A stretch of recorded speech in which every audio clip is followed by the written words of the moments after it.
I was sitting in the doctor's waiting room when my phone rang. It was my only daughter, Kayla. Her voice sounded strange, almost cold, icy, like she was reading a script, as she said, "Mom, we're going on a trip to Europe tomorrow. I already sold your beach house and your car. We needed the money. Bye." And she hung up just like that. 45 years raising her, sacrificing for her, and she discarded me like garbage. But I took a deep breath and smiled, because there was something my dear daughter didn't know. My name is Margaret Maggie Cole. I'm 71 years old. And until that moment, I thought I knew my daughter. I had become a widow 6 months ago. My husband, Henry, had passed away from a heart attack while we were eating breakfast, just as we had done every morning for 45 years. That morning, he had served me coffee with cream and toast. As always, he had kissed my forehead and said, "Good morning, my love."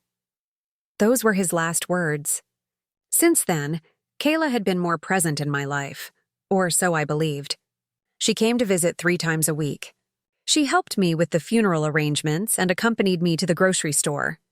She even suggested I see a doctor for a general checkup. "Mom, you need to take better care of yourself now that you're alone," she'd say with that smile I thought was love. Turns out it was convenience. Plain and simple. The beach house had been our sanctuary for years.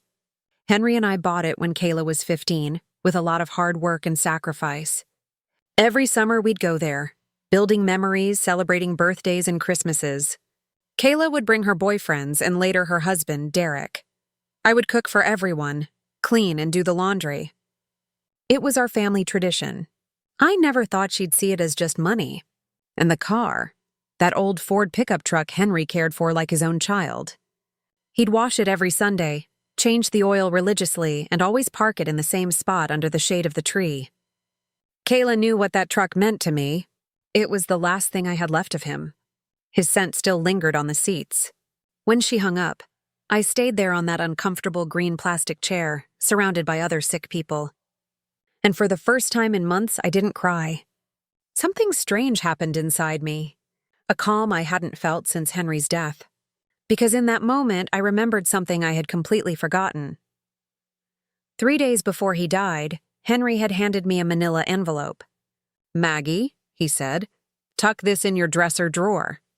If something happens to me, open it after a while, but only when you feel ready." I had put it away without much thought. After the funeral, with so much grief and so many arrangements, I simply forgot.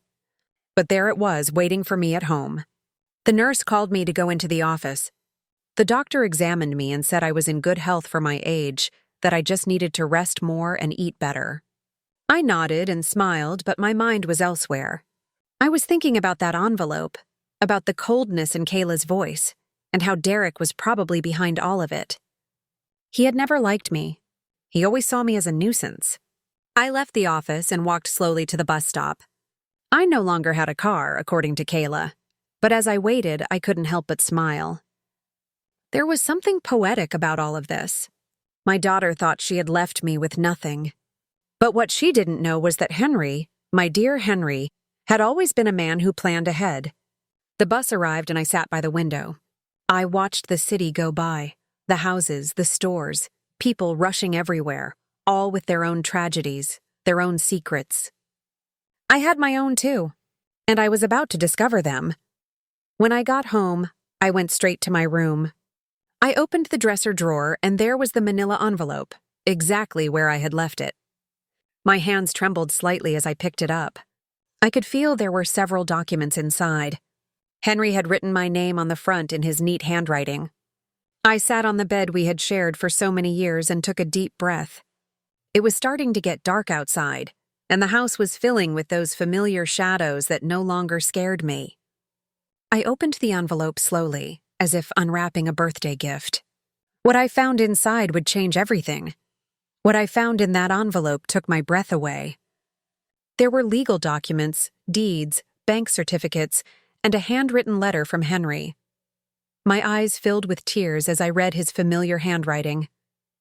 "My dear Maggie, if you are reading this, it means I am no longer with you. Forgive me for not telling you everything while I was alive, but I wanted to protect you from worries. Over the years, I invested our savings in properties and businesses. We don't just have the beach house. We have 6 other properties, including the apartment building where Kayla and Derek live. We also have shares in 3 companies that are worth more than you can imagine. You're rich, my love. You always were rich, but now you are on paper too. My hands trembled as I looked through the documents. There were deeds to houses in different city neighborhoods, a downtown condo, a small motel on the coast, and indeed the 20-story apartment building where my daughter lived. Henry had been the silent owner for the past 10 years, but had put everything in the name of a company I didn't know about. And according to the papers, I was the sole heir of that company. There were also bank statements for accounts I never knew existed, with numbers that seemed unreal. Henry had been a bus driver for 40 years, but apparently he had also been a very smart investor. Every penny we saved, every sacrifice we made, he had multiplied in silence, and I never knew anything. In the letter, Henry explained that he had kept it all a secret because he didn't want me to worry about money or for Kayla to know about our real financial situation. You know our daughter, Maggie. If she knew we had so much money, her attitude would change. I want her to love us for who we are, not what we have. What irony. Our daughter had left us thinking we had nothing, when in reality, we had everything. That night I couldn't sleep. I walked around the house, touching the old furniture and the knickknacks Kayla had always criticized for being outdated. I looked at the family photos on the wall, especially the one where she was 5 years old, sitting on Henry's lap and laughing. Where did that sweet little girl go? When did she become so cold, so calculating? The next day, early in the morning, the phone rang. It was Kayla again. Her voice sounded different, softer, but I had already learned to be wary of those shifts in tone. Mom, how are you? I wanted to tell you we already transferred the money from the house and the car. We deposited your share into your account. It's not much, but it'll help you live for a few months while you look for something smaller. My share? I asked, keeping my voice calm. Yes, Mom. We obviously weren't going to leave you with nothing. We gave you 30%. That's fair, right? We need the money for our investment in Europe. Derek has an incredible business opportunity over there. 30% of my own things. How generous. I see, honey. And when do you leave? This afternoon. Our bags are already packed. We'll be gone for at least 6 months. Maybe more if the business goes well. But don't worry, Mom. When we get back, we'll help you find a small apartment. Something that fits your needs. Fits my needs. As if she knew what my needs were. Okay, Kayla. Have a safe trip. Oh, Mom, I knew you'd understand. You've always been so compassionate. We love you so much. And she hung up. I stood there with the phone in my hand. And for the first time in months, I laughed.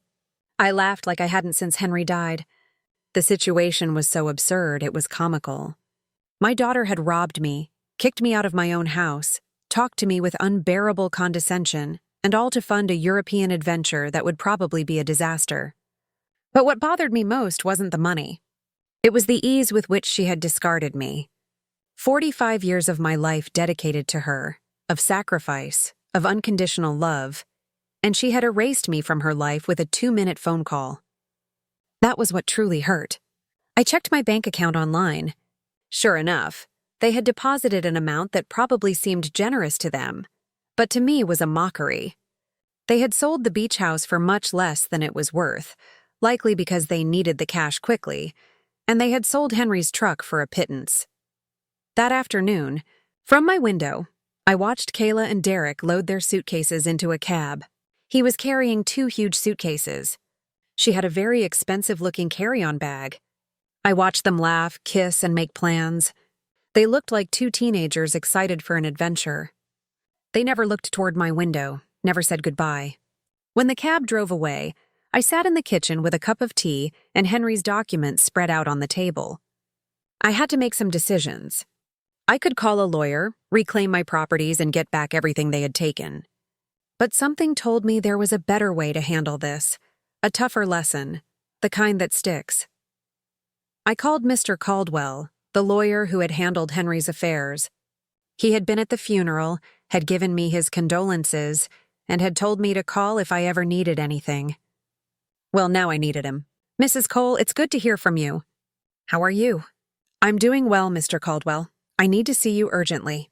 I found some documents from Henry that I don't quite understand. Of course.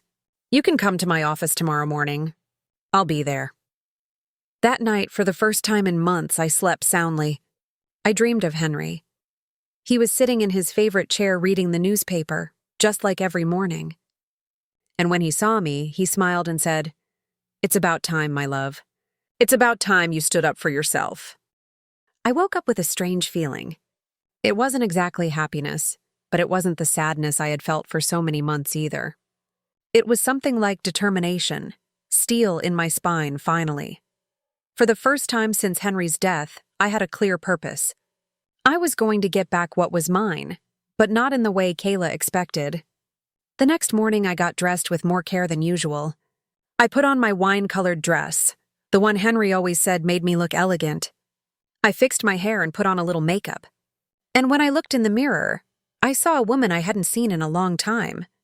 I saw a strong woman. Mr. Caldwell's office was downtown.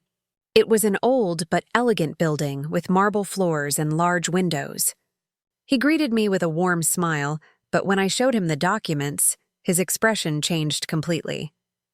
"Mrs. Cole, this is much more than I imagined." Henry was a very smart man. "Look, according to these papers, you are the owner of—" "I know, Mr. Caldwell. I've already reviewed them. What I need to know is what I can do legally." Mr. Caldwell explained that everything was in order, that the documents were legitimate, and that I was the rightful owner of all those properties. He also confirmed something I had already suspected. The sale of the beach house was illegal because Kayla had no right to sell it. "We can get the house back immediately, Mrs. Cole, and we can also proceed with legal action against your daughter for fraud." "No, Mr. Caldwell, I don't want to proceed with legal action. I want to do this another way. I want everything to remain a secret for now. Can you help me?" He looked at me with curiosity, but he nodded. "Of course. You are my client. What do you need?" "I need you to discreetly get the beach house back. Do whatever's necessary to unwind that bogus sale. And I need you to help me gain real control of all my properties, especially the building where my daughter lives." "I understand. It will be a process that takes a few weeks, but it's completely feasible." "Perfect. And Mr. Caldwell, I need no one to know I am behind all of this, at least for now." When I left his office, I felt as if I had woken up from a very long dream. I walked through the downtown streets, watching the people, the buildings, the life that was going on as normal. But for me, everything had changed. I had a plan. The following weeks were the strangest of my life. Officially, I was a poor widow who had been abandoned by her daughter. But in secret, I was a rich woman silently orchestrating the recovery of my assets. Mr. Caldwell worked efficiently, and every few days he would call me with updates on the progress of the legal proceedings. I decided to stay in my house for the time being. It was mine, after all, although Kayla probably expected me to move into a single room. Every morning I would wake up, have breakfast at the same table where Henry and I had shared so many years, and then go for a walk in the neighborhood.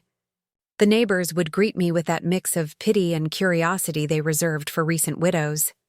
Nora, my lifelong neighbor, came up to me one afternoon while I was watering the plants in the front. "Maggie, dear, is it true that Kayla went to Europe and left you all alone?" "Yes, Nora, she went with Derek. They have business plans over there." "And how are you going to live, sweetie? We all know Henry didn't leave much money." "If you only knew," I thought. "Don't worry, Nora, I'll be fine. Do you need anything? I can bring you some food, help you with groceries." "You're very kind, but I'm fine, really." Nora looked at me with that expression I knew well. It was the same look I had received after the funeral, compassion mixed with a little relief that it wasn't her tragedy. "Well, you know where to find me if you need anything." These conversations were constantly repeated: the butcher, the baker, the lady at the corner store. Everyone spoke to me with that soft tone they use with the unfortunate, and I would nod, smile, and thank them for their concern. But inside, a part of me enjoyed this performance. It was like living a double life, Low-key invisibility with a secret crown. Mr. Caldwell called me one Wednesday morning. "Mrs. Cole, I have good news. I was able to nullify the sale of the beach house. The buyers didn't know the sale was fraudulent, so they got their money back without any problems. The house is yours again." "Excellent, Mr. Caldwell. And the building where Kayla lives? That one is more complicated. Technically, you've always been the owner through the company, but we need to make some administrative changes so that you have direct control. That should take another 2 weeks." "Perfect. Keep me informed." After hanging up, I sat in the kitchen with my coffee and thought about Kayla. She had been in Europe for 3 weeks, and I hadn't heard anything from her. Not a call, not a message, not even a postcard. To her, I had ceased to exist the moment she got the money she needed. But I knew that was going to change soon. I decided to visit the beach house. I took the bus to the coast, the same route Henry and I had taken hundreds of times. The house was exactly as I remembered it, small, painted cream-colored, with a porch overlooking the ocean. The new owners had put some potted plants on the steps, but other than that, everything was the same. I sat on the curb across the street and looked at it for an hour. I remembered summer afternoons when Kayla was little, running on the beach and building sandcastles. Henry grilling fish on the barbecue while I made salads in the kitchen. Kayla bringing friends, then boyfriends, then Derek. All those happy moments that she had reduced to a simple commercial transaction. An older gentleman came out of the house and saw me sitting there. He approached me with curiosity. "Are you okay, ma'am?" "Yes, thank you. I'm just remembering. I knew the former owners. Yes, I knew them very well. What a shame about what happened. They told us the elderly lady was very sick and needed to sell fast. We thought it was a steal, but it turns out the sale wasn't legal. We had to give the house back." "Did you know them personally?" "No. We did everything through intermediaries, but they told us the daughter was handling everything because the mother couldn't. What a sad situation." If you only knew how sad it really was, I thought. "Well, I'm glad you didn't lose your money." "Yes, luckily everything worked out well. Although now we have to look for another house. We liked this one a lot. I left there with a heavy heart. It wasn't just the money that hurt. It was the betrayal, the casual cold shoulder from my own kid. That's the part that burns. It was the ease with which Kayla had lied about me. She had made up a story about my illness, full-on made-up BS to grease her plan. She had used my supposed vulnerability to justify her actions. To her, I wasn't a person with feelings, but an obstacle that had to be removed. That night, I called Mr. Caldwell again. "Mr. Caldwell, I need you to help me with something else. I want to get Henry's truck back too." "That will be more difficult, Mrs. Cole. The truck was in your name, but your daughter had a power of attorney that allowed her to sell it." "How is that possible?" "Apparently, you signed that power of attorney a few months ago after your husband's death. Don't you remember?" There it was, the moment Kayla had started planning all of this. I vaguely remembered signing some papers she had brought to me, swearing up and down they were just for funeral and inheritance errands. I had been so confused by grief that I signed without reading. How naive I had been. "I understand, Mr. Caldwell. Is there any way to get it back?" "We can try, but it will be more complicated. We would need to prove that you signed that power of attorney under deception or coercion." "Let's do it. I want to get back everything they took from me." Over the next few weeks, I developed a strange routine. In the mornings, I was the poor widow everyone knew. I would go out to buy necessities, talk to the neighbors, and keep up appearances. But in the afternoons, I flipped the script. I became a businesswoman. I would study Henry's documents, talk to Mr. Caldwell, and plan my next move. I learned things about finance I never thought I would need to know. I discovered that Henry had been much smarter than I thought. Every one of his investments had been carefully calculated. The building where Kayla lived, for example, wasn't just profitable from rent. It was in an area that was rapidly appreciating. I also discovered that Derek, Kayla's husband, had a lot of debt. He had taken out loans using the apartment they lived in as collateral, not knowing he wasn't the real owner. When the banks figured this out, that man was toast. Mr. Caldwell called me one Friday with important news. Mrs. Cole, we've finished all the paperwork. You now have total control of all your properties. I also got Henry's truck back. The buyer turned out to be an acquaintance of mine, and when I explained the situation, he agreed to return it in exchange for a small compensation. Excellent work. Mr. Caldwell, now, I need you to help me with one more thing. I want you to send a letter to my daughter. What kind of letter? An eviction notice. There was silence on the other end of the line. Mrs. Cole, are you sure you want to do this? Completely sure. She decided I wasn't important in her life. Now she's going to find out how important I really am. I understand. Do you want me to send it to Europe? No. I want you to give it to her when she gets back. I've got a hunch it'll be soon. I wasn't wrong. That same afternoon, Nora came running to my house with fresh neighborhood news. Maggie, did you know that Derek is in trouble with the bank? My brother-in-law who works there said they're investigating some loans he took out using the apartment as collateral, but it turns out the apartment isn't his. Really? Yes, and it seems Kayla didn't know anything. They're saying she's going to have to come back from Europe to sort out this mess. What a complicated situation. Yes. And the worst part, apparently Derek lied to her about the business in Europe. There was no business. He just wanted to escape the debts he had here. Perfect. Everything was working out exactly as I had expected. Kayla had trusted Derek, had sacrificed her relationship with me for him, and now she was discovering that he wasn't the man she thought he was. That night, I sat on the porch with a cup of tea and looked at the stars. Henry used to say the stars were the souls of people who had lived a full life, watching over their families from the sky. If that was true, then he was up there, watching his plan unfold perfectly. Thank you, my love, I said to the sky. Thank you for taking care of me even after your death. The next day, Mr. Caldwell called me early. Mrs. Cole, I have some news. Your daughter just arrived in the country. She's at the airport alone. Alone? Yes. Apparently Derek stayed in Europe. There are rumors they had a very big fight. I see. Did you send the letter? I'm going to send it today. She should receive it tomorrow. I hung up the phone and stood there in the kitchen, feeling a mix of nervousness and anticipation. After so many weeks of silent planning, the moment for the first real move had finally arrived. Kayla was about to discover that her mother was not the defenseless victim she believed. Kayla arrived at her apartment on Tuesday night. I knew this because Nora, who seemed to have informants throughout the neighborhood, came to tell me the next day. Maggie, your daughter came back last night. I saw her go in with one suitcase, but she looked terrible. Pale, with dark circles under her eyes, like she'd been crying the whole flight. Alone, completely alone. And something strange. When the doorman asked her for the keys, she didn't have them. She had to ask the superintendent to let her in with the emergency copy. Interesting. Derek had the keys, which meant he had probably decided not to come back. Or maybe Kayla had discovered something about him and fled. In any case, my daughter was back, and very soon she would receive my little welcome gift. Mr. Caldwell called me that same afternoon. Mrs. Cole, the letter was delivered an hour ago. The doorman confirmed that your daughter received it in person. Perfect. How long did we give her? 30 days to vacate the apartment as per legal standards.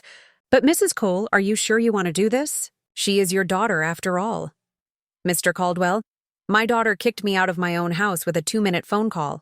She sold my things without asking. She treated me like garbage. Now she's going to learn that actions have consequences. I understand. I just wanted to make sure you had considered all the implications. I have considered them, Mr. Caldwell. All of them. That night, I couldn't sleep. I stayed awake imagining Kayla's face when she read the letter. The initial confusion, then the disbelief, then the panic. She would probably think it was a mistake that someone was trying to scam her.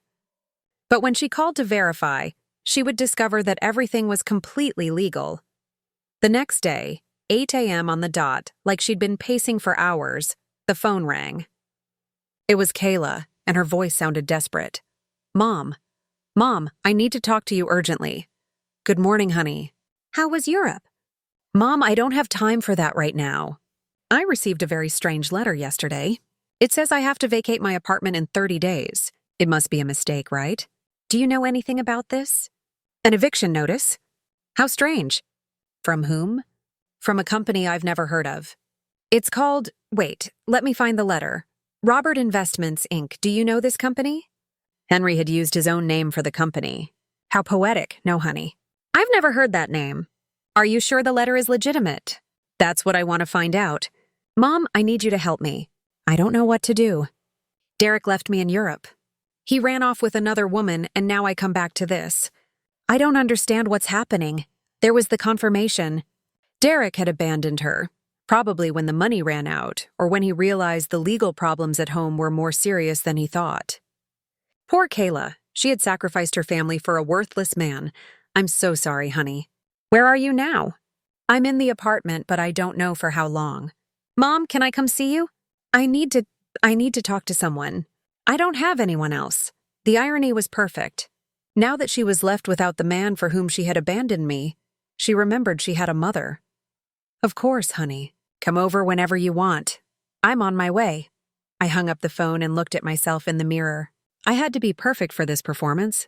I put on my most conservative gray dress, tied my hair in a simple bun, and practiced my expression of a worried but resigned mother. Optics matter. When Kayla arrived, she would see exactly what she expected to see.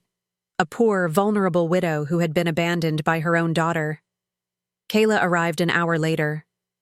When I opened the door, I was surprised at how bad she looked. She had lost weight, had deep circles under her eyes, and her expensive clothes looked wrinkled and unkempt. Her eyes were red from crying. "Mom," she said, and for a moment I thought she was going to hug me, but she stopped, as if she suddenly remembered how things had ended between us. "Come in, honey. Do you want some coffee?" "Yes, please." We sat in the kitchen at the same table where I had read Henry's documents weeks ago. Kayla looked small in that chair, lost, just like when she was a child and came to tell me about her school problems. "Mom, I'm so sorry for the way I left. I know I didn't treat you well. It's in the past, honey." "No, it's not. I treated you badly. I said horrible things and now—" Her voice broke. "Now I have no one." What happened with Derek? He left with a 25-year-old hotel waitress in Paris. It turns out there was never any business in Europe. It was all a lie. He just wanted to escape the debts he had here and use the money from the sale of your house to fund his adventure. All the debts? Yes, Mom, so many debts. It seems he had been taking out loans for years, using the apartment we lived in as collateral. But now I find out he wasn't the owner of the apartment. How is that possible? Here was my opportunity. I don't know, honey. Property matters are very complicated. The problem is that now the banks are coming after me for his debts. They say since we were married, I'm also responsible. And on top of that, this eviction notice. Mom, I don't know what to do. I don't have money. I don't have a job. I don't have anywhere to live. She started to cry, real, ugly cry tears.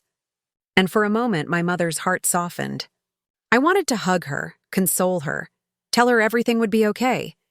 But then I remembered the coldness in her voice when she called me from the doctor's office, the ease with which she had discarded me. "Did you talk to a lawyer about the letter?" "I don't have money for a lawyer, Mom. We spent all the money in Europe. Derek took what little was left when he ran off with that woman. So, what are you going to do?" "I don't know. I thought maybe I could stay with you for a while, just until I find a job and can get a small place to live." There was the question I had been waiting for. After kicking me out of my own house, after selling my things, after treating me like garbage, she now wanted me to rescue her. She wanted the poor widow she had created to save her from the consequences of her own actions. "Of course, honey. This will always be your home." Kayla looked at me with surprise, as if she hadn't expected it to be so easy. "Really, Mom, after everything that happened?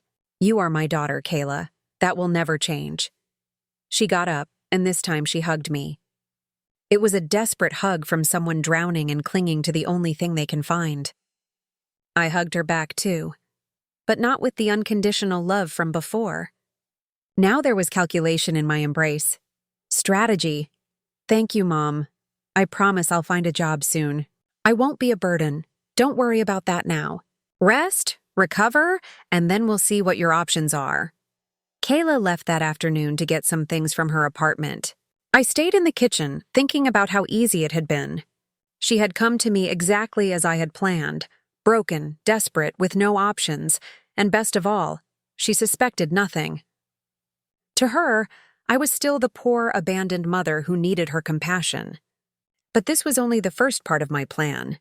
Having her live with me would give me the perfect opportunity for the next phase. I was going to let her settle in, feel safe, and believe she had found a refuge in my house. And then, when she least expected it, I was going to teach her the difference between being poor by choice and being poor by consequence. That night, I called Mr. Caldwell. Mr. Caldwell, I need you to do something else for me. Tell me, Mrs. Cole, I want you to investigate Derek's debts. I want to know exactly how much he owes, to whom, and what legal options I have to separate them from my daughter. That will take time, but it's feasible. Perfect. And Mr. Caldwell, I want you to keep this an absolute secret. No one can know I am behind this investigation. Of course, Mrs. Cole. May I ask what your final plan is? My plan, Mr. Caldwell, is very simple. I'm going to save my daughter, but first she has to understand what it truly means to hit rock bottom.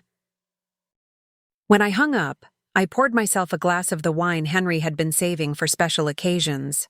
It had been a long time since I'd had a special occasion like this one. The game had begun, and for the first time in months, I had all the good cards in my hand. Kayla moved into my house the next day. She arrived with 2 suitcases and a cardboard box, the last scraps of her perfect life. I watched her unpack in her old room, the same one she had slept in during her teenage years, and I could see the humiliation in every one of her movements. She had gone from living in a luxury condo to taking refuge in her childhood bedroom. "Mom, I found this in the apartment," she said, showing me a manila envelope. It was among Derek's things. "It has your name on it." It was another one of Henry's envelopes. My heart sped up, but I kept my composure. My name? How strange. Yes, look. She showed me the envelope. Indeed, it had my name written on it in Henry's handwriting. But this envelope was different from the one I had found in my dresser. This one was smaller, newer. Maybe Derek found it among Dad's things when he died and forgot to give it to me, Kayla said. It's possible. Can I see it? I opened the envelope in her presence. Inside was a short letter and a small key. The letter said, "Maggie, if you are reading this after having received the main envelope, it means our daughter is going through a difficult time. This key opens a safety deposit box at the Central Bank downtown branch. The number is 247. There is something there that can help you help her, but use it wisely. With eternal love, Henry." Kayla read the letter over my shoulder. A safety deposit box? Dad had a safety deposit box. I had no idea. I didn't either, I lied. Your father never told me about this. Do you think we should go see what's in there? I don't know, honey. Maybe it's better to leave things as they are. But Mom, maybe there's something important in there. Documents or I don't know. Maybe something valuable that can help us. The desperation in her voice was palpable. Kayla was clinging to any possibility of finding a way out of her situation, and I was going to let her cling a little longer before I showed her the complete reality. Okay, I said after a calculated pause. We can go tomorrow. That night, Kayla and I had dinner together for the first time in months. She had cooked, trying to be useful, but the food tasted of guilt and desperation. She told me more details about what had happened in Europe, and each story was worse than the last. Derek lied about everything, Mom. Not just the business, but the debts, too. I thought he only owed a little bit of money, but it turns out he owes over $100,000. And the worst part is he used my name for some of the loans without me knowing. How is that possible? He forged my signature. When I married him, I gave him some documents to handle the banking for our joint account. I never thought he'd use them for this. Do you have any way to prove you didn't know? I don't know. It's all so complicated. The banks say that since we were married, I'm responsible for all his debts anyway. And the divorce? I don't even know where Derek is now. He just disappeared. His phone is disconnected. He doesn't answer emails. Nothing. It's as if he vanished.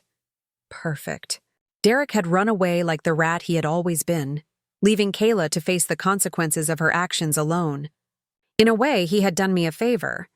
Now my daughter was experiencing exactly what I had felt when she abandoned me, a gut-punch betrayal from someone you trusted completely.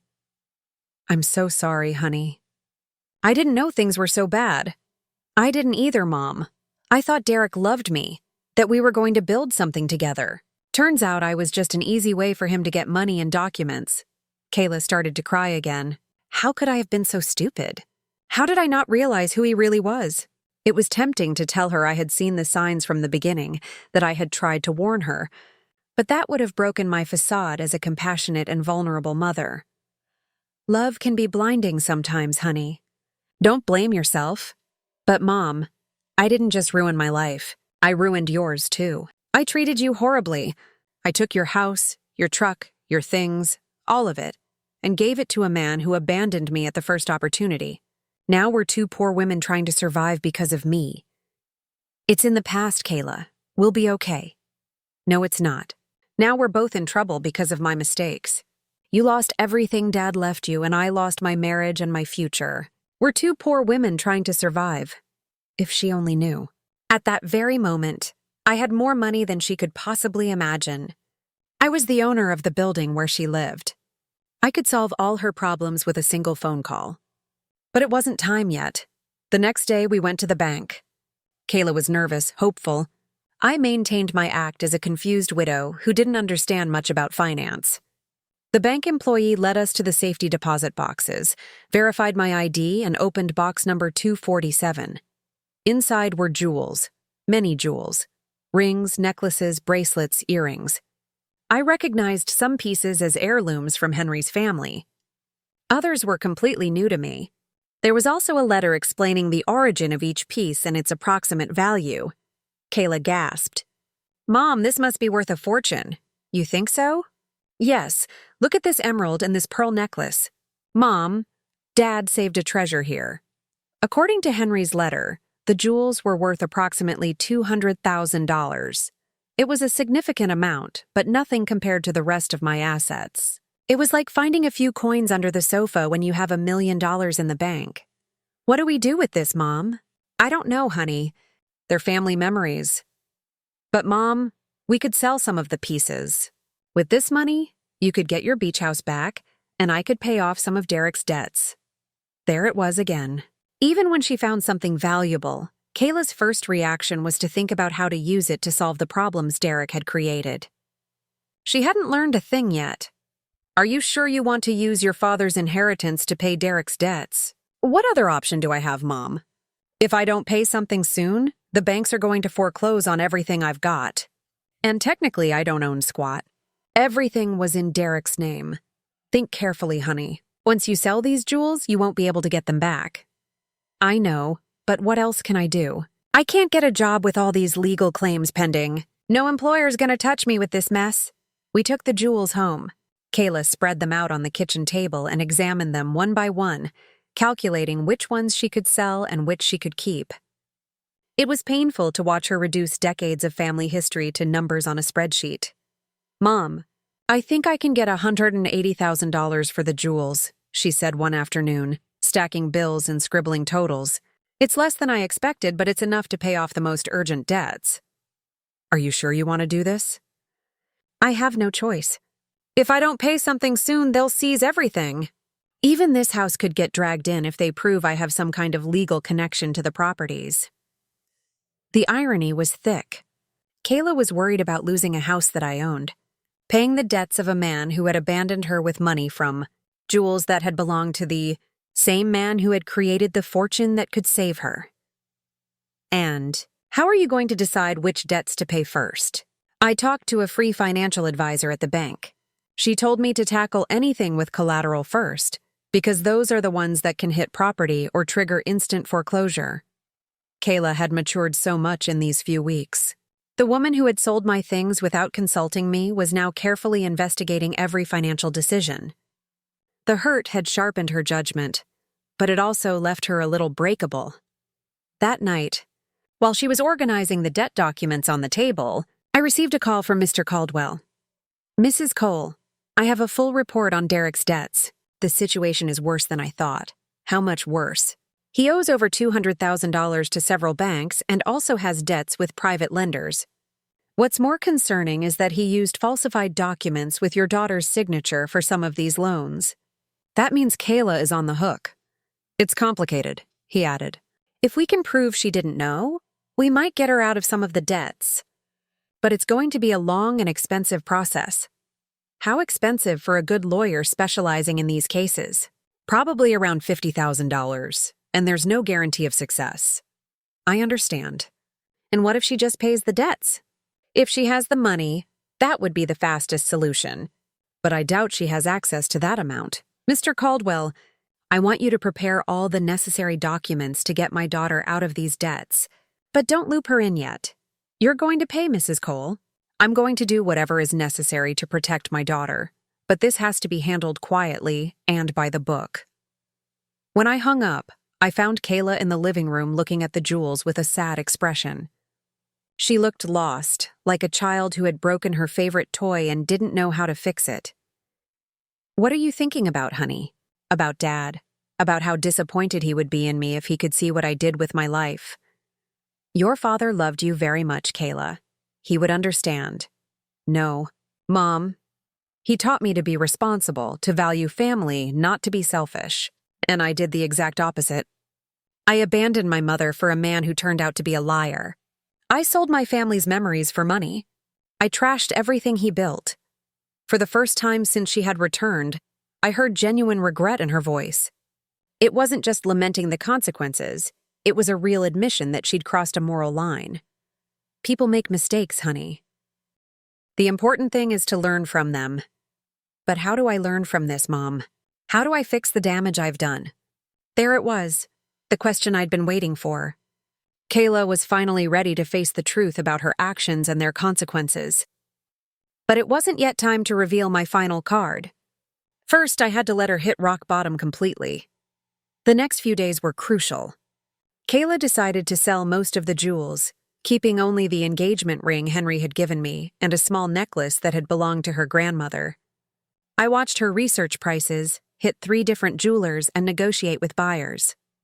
It was painful to watch her turn decades of family history into cold, hard cash, but it was necessary for her to feel the weight of her choices. Mom, I got $180,000 for the jewels, she told me one afternoon, counting out the last stack. It's less than I expected, but it's enough to pay the most urgent debts. Are you sure you want to do this? I have no choice. If I don't pay something soon, they'll come for everything. Even this house could be at risk if they tie me to the properties. The irony again. Kayla feared losing a house I owned to cover Derek's nonsense with money tied to Henry's legacy. And how will you decide which debts go first?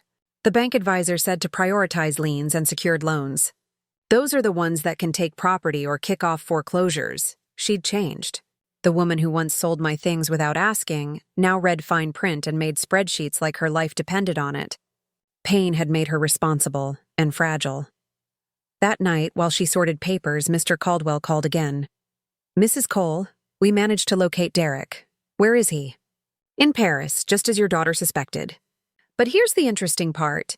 He's trying to get French residency through a sham marriage with that young woman your daughter mentioned. A fake marriage? Yes. Apparently the girl needs papers and he needs a way to stay in Europe without being deported. More importantly, we found evidence that he deliberately falsified your daughter's documents with the intention of fleeing the country. That means Kayla can get out of the debts? With this evidence, yes. We can prove fraud and coercion. Your daughter won't have to pay for what Derek did behind her back. Perfect. I had a way to save Kayla from all her debts, legally, without her suspecting that I had the money to do it.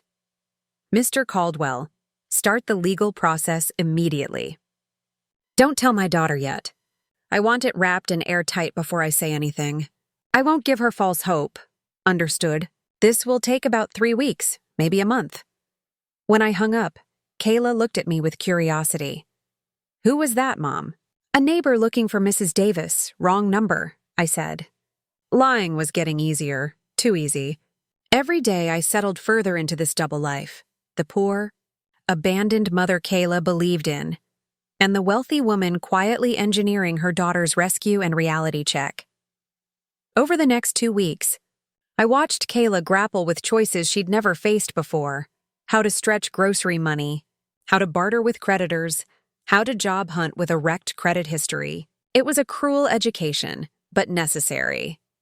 "Mom, I went to 3 job interviews today," she said one evening, coming home with swollen feet and a tired face. 2 said they can't hire me because of the pending legal mess. The 3rd offered me a part-time job cleaning offices at night. Are you going to take it? I have no choice. It pays very little, but it's better than nothing. And if I work nights, I can keep looking during the day. Seeing my daughter, cushioned her whole life, preparing to clean offices at night broke my heart and filled me with pride. She was finally facing reality without expecting a bailout. Are you sure you can handle the physical work? I'll learn. I can't keep being a burden to you, Mom. It's bad enough you're letting me live here for free. This is your home, Kayla. No, Mom. This is your home, and I'm here because of your generosity. But I won't lean on it forever. One night, while Kayla was on her first cleaning shift, Nora came by. We sat in the kitchen, sipping tea and looking at the family photos. "Maggie, I have to ask, did you know Kayla would come back like this?" "What do you mean?" "When she left, she was so sure, so arrogant, talking about her amazing life in Europe, how successful Derek was. Now she's back, wiped out, working nights, living with you. Life turns on a dime, Nora." "Yes, but there's something else. She looks different. Not just sad, humble, like she learned something big." "What do you think she learned?" "To value what she took for granted, a mother who still loves her." "Nora, can I tell you something? When Kayla left and treated you so badly, a lot of us thought you'd never forgive her. But here you are, taking her in, giving her a home. She's my daughter, Nora. Yes, but not every mother would do what you're doing, especially after what happened. If Nora only knew the whole truth, that I could fix everything with a single call, but I was choosing to let Kayla struggle a bit longer so the lesson would stick. Do you think I'm doing the right thing? I think you're doing what a good mother would do. But I also think Kayla needs to understand what she lost when she walked away. She needs to respect you, not just need you, bullseye. That was the core of my plan. I didn't want Kayla to come back out of desperation. I wanted her to come back out of respect and grown-up love. And how does that happen? I think it's already happening, Nora said. She talks to you differently now. No orders, no attitude. Just gratitude. That night, when Kayla returned from work, I saw her come in exhausted, but with a new kind of dignity. She had earned those dollars herself, and it meant something. How was your first day? Hard, but not as bad as I thought. The other ladies helped me a lot. One of them, Mrs. Johnson, taught me tricks to clean faster. Mrs. Johnson? Yes, she's 60, been cleaning offices 20 years. Her husband left her with 3 small kids. Not the job she dreamed of, but it gave her independence and dignity. She sounds wise. She is. She said there are 2 kinds of people who end up in this job. The ones who never had a shot, and the ones who blew the shot they had. She asked me which one I am. And what did you tell her? The truth. That I had every opportunity in the world.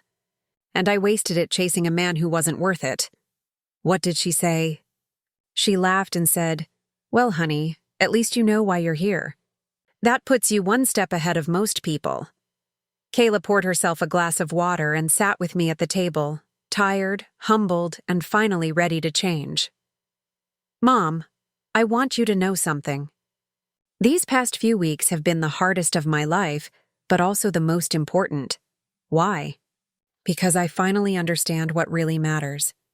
It's not money. It's not living in the most luxurious apartment. It's not impressing people. It's having people who genuinely love you, who are there when everything falls apart. Kayla, no. Let me finish. You have every right to hate me for what I did to you. I abandoned you when you needed me most. I took everything Dad left you. I treated you as if you were a nuisance. And now I'm here again expecting you to forgive me and take care of me. I already forgave you. Honey, but I haven't forgiven myself.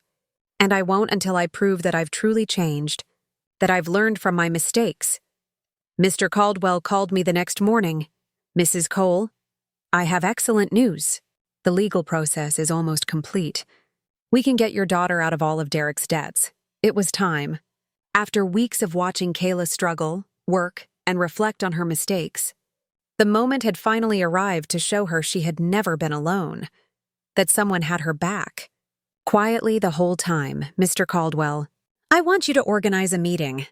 It's time for my daughter to know the whole truth. Mr. Caldwell arranged the meeting for Friday morning at his office. I told Kayla I'd made an appointment with a lawyer who could help with her legal problems, but I didn't explain the details. She agreed to come, nervous about the tab. Mom, I don't have money to pay a lawyer. I barely have enough to cover basic expenses. Don't worry about that now, honey. Let's just hear what he has to say. We arrived at Mr. Caldwell's office on time. Kayla had dressed in her best clothes, which now looked a little big on her thinner body. She was nervous, wringing her hands, bracing for more bad news. Mrs. Cole, Miss Cole, thank you for coming, Mr. Caldwell said with his usual professional smile. Thank you for seeing us, Kayla replied. Although I should warn you my financial situation is very complicated, and I probably can't afford high fees. That's exactly what we're going to talk about, he said, exchanging a look with me. But first, I need you to review these documents. He handed Kayla a thick folder. She opened it and began to read, her expression shifting from confusion to surprise. I don't understand. These documents say that Derek forged my signature, that there is evidence of fraud, that I am not responsible for the debts. That's right, Mr. Caldwell said. We've been investigating your case for the past few weeks. We found enough evidence to prove you were a victim of identity fraud. But how is that possible? Who paid for this investigation? I don't have money for this. Mr. Caldwell looked at me. It was my moment. Kayla, there's something I need to tell you. What, Mom? I took a deep breath. After weeks of acting, I was finally going to reveal the truth. Your father left me more than you knew. Much more. Mr. Caldwell, show her the other documents. He took out a second folder and handed it to Kayla. This time, the documents were the property deeds, the bank statements, the investment certificates, the entire fortune Henry had built in secret. Kayla read in silence for several minutes, her face moving from confusion to disbelief to shock, and finally, understanding. Mom, this says you are the owner of the building where I lived. Yes. And that you have other properties, bank accounts, investments? Yes. This means that when I sold the beach house, it was your house, and the sale was fraudulent. I already got it back. Kayla stared at the papers, trying to process it all. How long have you known this? Since the day you called me from the doctor's office. You knew all this when I came back from Europe asking for help? Yes. You knew you could solve all my problems when you saw me crying every night? Yes. There was a long, tense silence. Kayla closed the folders and looked straight into my eyes. Why, Mom? Why did you let me suffer when you could have helped me? This was the question I'd been waiting for.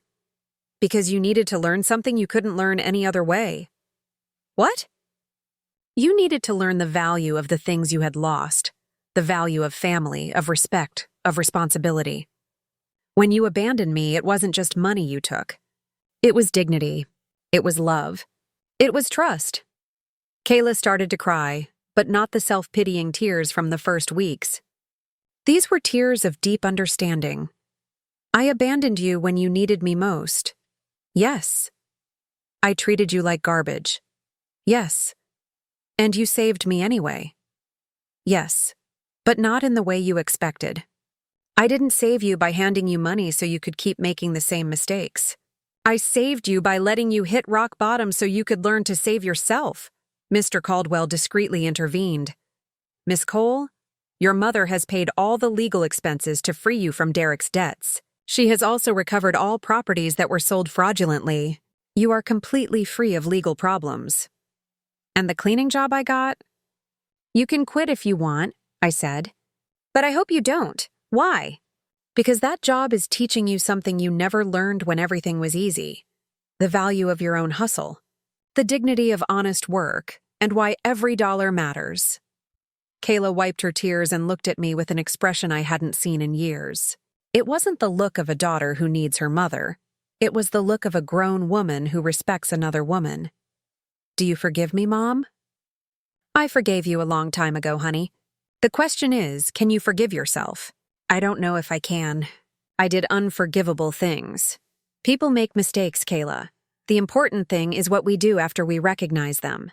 Mr. Caldwell left us alone for a few minutes. We sat in silence, processing everything. Mom, I want you to know something. Even if you didn't have all this money, even if you were really the poor widow I thought you were, I would have learned the same lesson. What lesson? That there's nothing more valuable than having someone who loves you unconditionally. These past few weeks, the only thing that kept me sane was knowing I had a home with you. No questions asked. That will never change, Kayla. I know. But I also know I can't take that love for granted again. I have to earn it every day, with respect, with gratitude, with actions, not just words.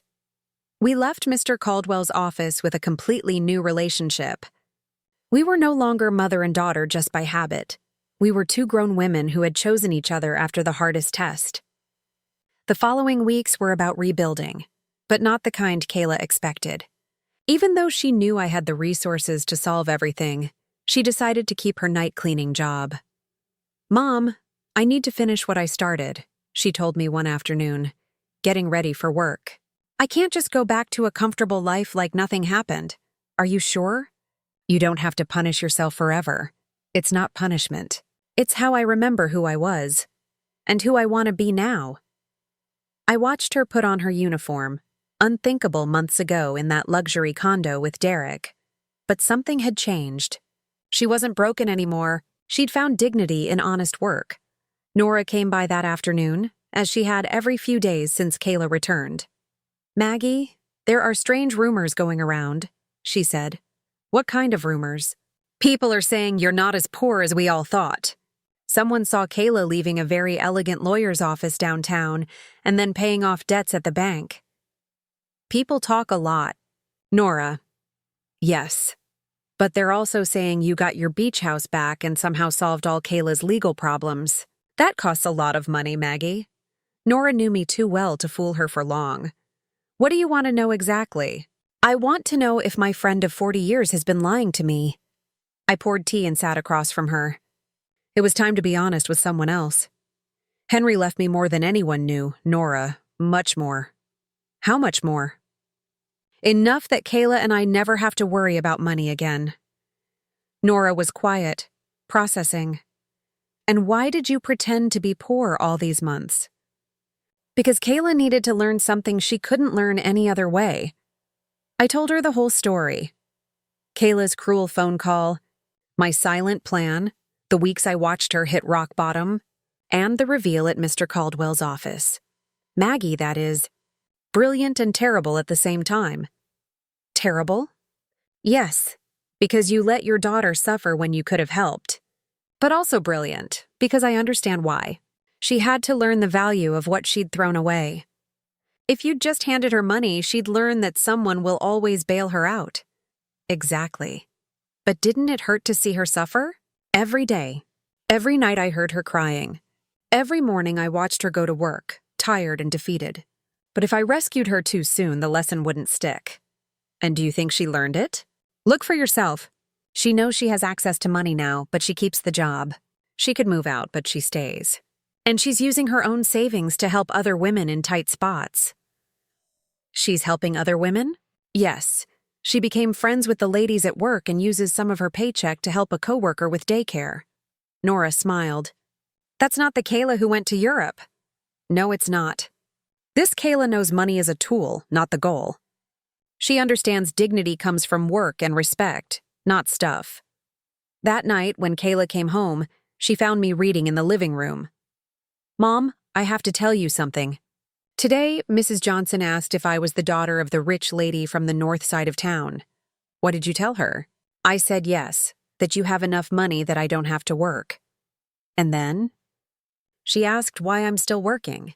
I told her it's because I need to prove to myself I can stand on my own 2 feet. What did she say? She laughed and said, "Honey, that's the difference between being rich and acting rich. Your mom taught you how to be truly rich." Mrs. Johnson is very wise. She is. She made me understand something important. It's not about how much money you have, it's about how you use it and how you relate to it. Kayla sat with me on the sofa. "Mom, I've made a decision. I'm going to keep living here with you, but not as a daughter crawling back. I want to stay as a grown woman choosing to share her life with her mother." "What's the difference?" "The difference is I'm paying my share. I'll contribute to the house and treat this as a partnership between two independent women who love and respect each other." "Kayla, you don't need to." "Yes, I do. I need our relationship to be different. Before I took your love for granted. Now I want to honor it. And your job? I'll keep working, but not necessarily cleaning forever. I want to go back to school. Step by step, earning every opportunity. Do you know what you want to study?" "Yes, social work. These weeks showed me how many people are struggling with no support. I want to use our resources to help women going through what I went through." It was perfect. Kayla hadn't just learned to value what she had. She found a way to turn her pain into purpose. And what about Derek? Mr. Caldwell said he was arrested in France for the sham marriage. He's getting deported. Honestly, Mom, I don't care. That chapter's closed. You don't feel any resentment? No. He did me a favor without even knowing it. If he hadn't betrayed me, I'd never have hit rock bottom. And without that, I wouldn't have learned what really matters. That night, for the first time in months, I went to bed at peace. My plan had worked. Kayla had learned what she needed, and she'd come out stronger, wiser, more compassionate. Henry would have been so proud. 6 months later, our life found a new balance. Kayla finished her social work studies with excellent grades, and I used some resources to establish a foundation for women facing domestic violence and financial abandonment. "Mom, the letter from the university arrived," Kayla said, walking in with an envelope. "I was accepted into the master's program. I start next semester, but I'm paying for it with my own savings. I've been putting aside money from my city job. Are you sure? We can afford it."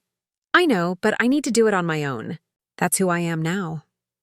Nora visited that afternoon, like every Friday. "Maggie, I have to confess, at first I thought you were cruel. Now I think you're the wisest mother I've known. Look at your daughter, it was true. The Kayla studying in the living room wasn't the one who left for Europe. This Kayla had a calm that came from within, a confidence built on her own effort, not on things. Did you know I saw Kayla at the store buying vegetables for a family she's helping?" Nora asked. When I asked why she used her own money instead of the program budget, she said some things can't be measured in official budgets. That night, Kayla and I had dinner on the porch, our new tradition. "Mom, I got a strange letter today," she said, cutting her salad. "From whom?" "Derek, from prison in France. 2-year sentence for marriage fraud. He says he regrets everything and wants forgiveness."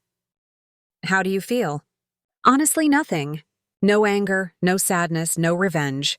It feels like it happened decades ago." "Are you going to write back?" "No, not because I hate him.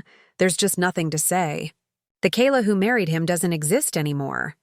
The woman across from me had built a strength that comes only from falling and getting up the right way. Do you know what this taught me, Mom?" "What?" "That true love isn't the voice that tells you what you want to hear. It's the voice that teaches you what you need to learn, even when it hurts. Derek told me what I wanted to hear. You taught me that real wealth comes from hard work, respect, and relationships that don't fold when life gets rough." After Kayla went to study, I sat on the porch alone, looking at the stars and thinking of Henry. I had promised to take care of our daughter, and I finally felt I'd done it right. I hadn't cared for her by writing checks. I'd cared for her by teaching her to take care of herself. I hadn't saved her by fixing everything. I'd saved her by letting her learn how to fix it. Sunday, we planned our first visit back to the beach house together. "Ready?" I asked as we got in the truck. "I think so." The drive was quiet, easy. When we arrived, Kayla paused, taking in the place where we'd spent so many summers. "It looks exactly the same." some things don't change. But we do. I'm not the same person who sold this house. We went in together. The house was clean and tidy, just as Henry and I had kept it. Kayla walked through every room, touching the furniture, studying the photos. Mom, I want to apologize. You already did, honey. No, specifically for this house. Not just for selling it, but for reducing our memories to a transaction. It's forgiven. This house is 40 years of summers, birthdays, Christmases. Dad built that porch with his own hands. You planted that garden. I turned it all into cash for a worthless man. She sat on Henry's Sunday reading sofa. Do you know what hurts most? What? That when I sold it, I felt nothing. It was just another property. Now, being here, I can feel Dad in every corner. I can hear his laugh, smell his coffee, see his glasses on the table. He's here, Kayla. He's always been here. I know. And I know he's proud of how you handled this. We spent the day cooking, cleaning, fixing small things. A quiet ritual of reconnection to the values this place held. At sunset, we sat on the porch Henry built, watching the ocean. Mom, I have a proposal. What is it? Let's turn this house into a temporary shelter for women leaving domestic violence, a place to stay while they rebuild. Perfect. Henry would have loved that, his beach house helping other families. I think it's a beautiful idea. We'll use some of the foundation's resources to maintain it, and you can oversee it through your work. Are you sure you want our sanctuary to become that? The best sanctuaries are the ones we share. Your dad always said a house isn't a home until it opens its doors to people who need love. He was right. We drove home with a new project and a renewed bond. No longer mother and daughter by obligation. Two women choosing to build a life together on love, respect, and a shared mission. That night before sleep, I spoke to Henry in the quiet. We did it, my love. Our daughter finally understands what truly matters. And for the first time since he died, I felt him answer. I always knew you would. You're both stronger than you think. Justice had come, not as revenge, but as education. Not as punishment, but as transformation. In the end, we gained something worth more than money, an authentic relationship on a foundation no storm can shake. Did you like my story? And which city are you tuning in from? Let's meet in the comments. If you enjoyed it, drop a super thanks so I can keep bringing more stories like this. Thanks for the sweet support. Can't wait to read your thoughts. On screen, you'll see 2 new life stories I highly recommend. There's a lot more on the channel. Don't forget to subscribe. See you in the next life story with love and respect.